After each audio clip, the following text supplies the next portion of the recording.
Number 13580 deputy chief minister గారు.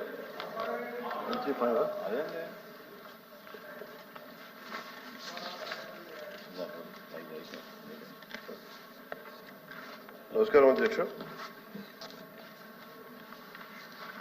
ప్రశ్న A&B కలిపి రాష్ట్రంలో 2015 సంవత్సరం నుండి 10,808 గ్రామ పంచాయతీల్లో మహాత్మా గాంధీ జాతీయ గ్రామీణ ఉపాధి హామీ పథకం అనుగుణంగా గ్రామ పంచాయతీలను డంపింగ్ యార్డులను చెత్త నుండి సంపద సృష్టి కేంద్రాలుగా అభివృద్ధి చేయడం అయింది. మిగిలిన 2,518 గ్రామ పంచాయతీలు ఈ రోజుకి చెత్త నుండి సంపద సృష్టించే కేంద్రాలు లేవు. మూడో దానికి అవునండి. GOMS నెంబర్ 17 PR&RD పంచాయత్ శాఖ 23/3/2017 ప్రకారం ప్రభుత్వం అన్ని గ్రామ పంచాయతీల్లో యుద్ధ ప్రాతిపాదికన ఘన వ్యర్థ సంపద నిర్వహణను అమలు చేయాలని ఆదేశించింది. మరి మునుపటి డంపింగ్ యార్డును చెత్త నుండి సంపద సృష్టి కేంద్రాలుగా మార్చడం అయింది. ఈ కింద కార్యాచరణ ప్రణాళిక సిద్ధం చేయబడింది, మరి ప్రస్తుతం అమలు చేయబడుతుంది. ఇప్పటి వరకు SWPCలు నిర్మించని 2,518 గ్రామ పంచాయతీల్లో 2025-26 సంవత్సరాల్లో నిర్మాణాలు చేపట్టబడుతున్నాయి. అలాగే రాష్ట్రంలో నిర్మించిన 10,808 SWPCలో 9,342 పనిచేస్తున్నాయి. పూర్తిగా పనిచేసేవి 5,556, పాక్షికంగా పనిచేసేవి 3,826. పాక్షికంగా పనిచేసే 3,826 SWPCలు మార్చి 25 నాటికి పూర్తిగా పనిచేసే స్థితికి అప్గ్రేడ్ చేయబడతాయి. 1,426 పనిచేయని SWPCలని మార్చి 2025 నాటికి పనిచేసే స్థితికి పునరుద్ధరించడం అవుతుంది. రాష్ట్రంలోని గ్రామ పంచాయతీలకి చెత్త నుండి సంపద సృష్టి కేంద్రాలుగా క్రమం తప్పకుండా నిర్వహించేందుకు వీలుగా ప్రభుత్వం అవసరమైన అన్ని చర్యలు తీసుకుంటుంది. తద్వారా 2026 చివరి నాటికి అవి స్వయం సమృద్ధిగా మారుతాయి. కేంద్ర 15వ ఆర్థిక సంఘం నిధులు మరియు గ్రామ పంచాయతీలు సాధారణ నిధులు SWPCల కార్యకలాపాలు మరియు నిర్వహణకు కేటాయించబడ్డాయి. ఏపీ మార్క్ఫెడ్ భాగస్వామ్యంతో వర్మీ కంపోస్ట్ విక్రయాన్ని ప్రోత్సహించడం అవుతున్నది. అలాగే PR1 యాప్ ద్వారా SWPCలు ప్రయోజనాత్మక స్థితి క్రమం తప్పకుండా పర్యవేక్షించబడుతుంది.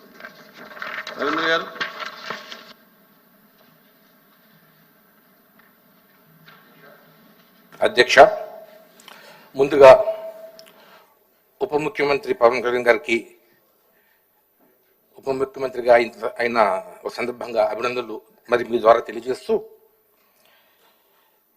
డంపింగ్ యార్డ్ అనేది ప్రజల జీవన ప్రమాణాలకి జీవన పరిస్థితులకి చాలా అవినాభావ సంబంధం ఉంది అధ్యక్ష.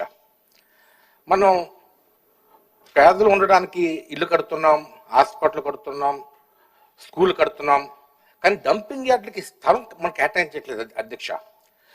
టౌన్స్లో బాగానే ఉంటున్నాయి, గ్రామాల్లో ఉండట్లేదు అధ్యక్ష. గ్రామాల్లో డంపింగ్ యార్డులు లేకపోవడం మూలంగా అందరూ కూడా ఆ చెత్తని రోడ్డు పక్కన వేయడం, కాలువ పక్కన వేయడం, వీధుల్లో వేయడం, ఈ విధంగా చేయడం మూలంగా అక్కడ విపరీతంగా సాగ్రిగేషన్ చేయకపోవడం మూలంగా అదంతా కలుషితం చెంది దాని ద్వారా అంటు రోగాలు విపరీతంగా వస్తున్నాయి అధ్యక్ష.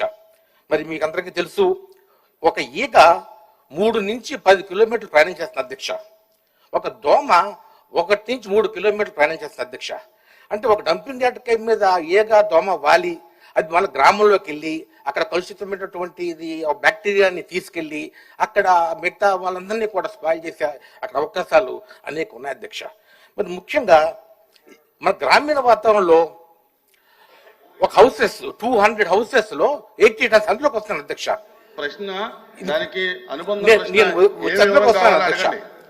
200 ఏమి వివరం కావాలి అడగండి.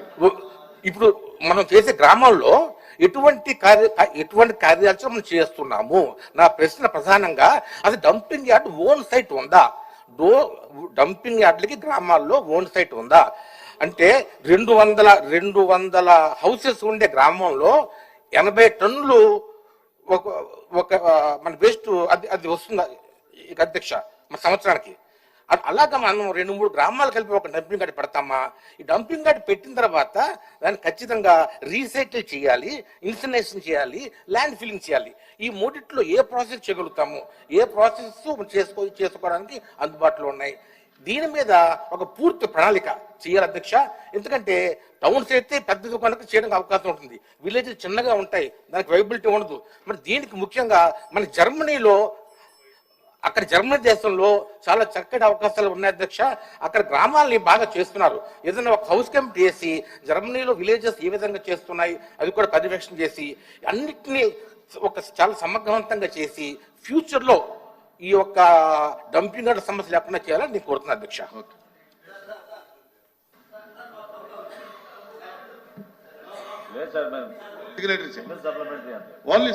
ఓన్లీ కూర్చోండి ఉప ముఖ్యమంత్రి గారు చెప్పండి ప్లీజ్. కూర్చోండి.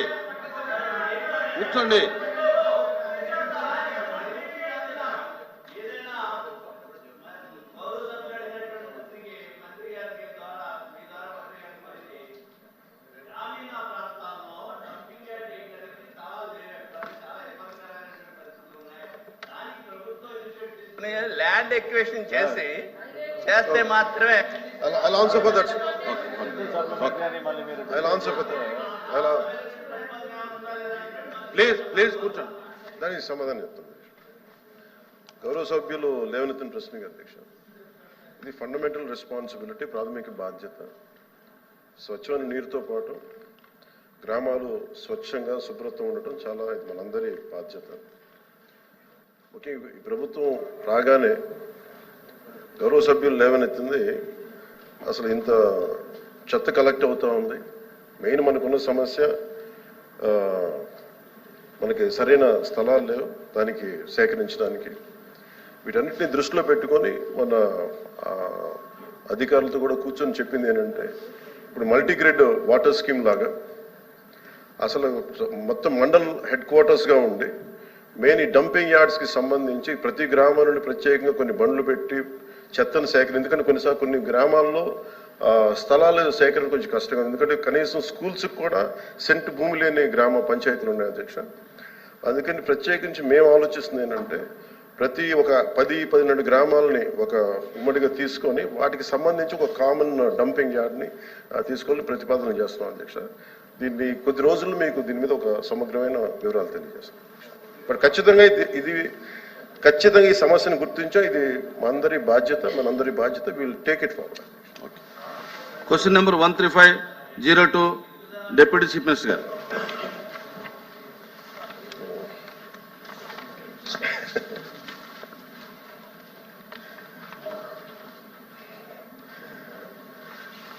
ఇది పంచాయతీ భవనాలు 2019-24 కాలంలో పంచాయతీ భవనాలు మరియు ఇతర కార్యాలయాలకు రంగులు వేయడానికి సుమారు కొన్ని 4,800 కోట్లు ఖర్చు చేశారన్న విషయం వాస్తవమేనా? ఇలాంటి 2-3 సార్లు ఉన్నాయి అధ్యక్ష.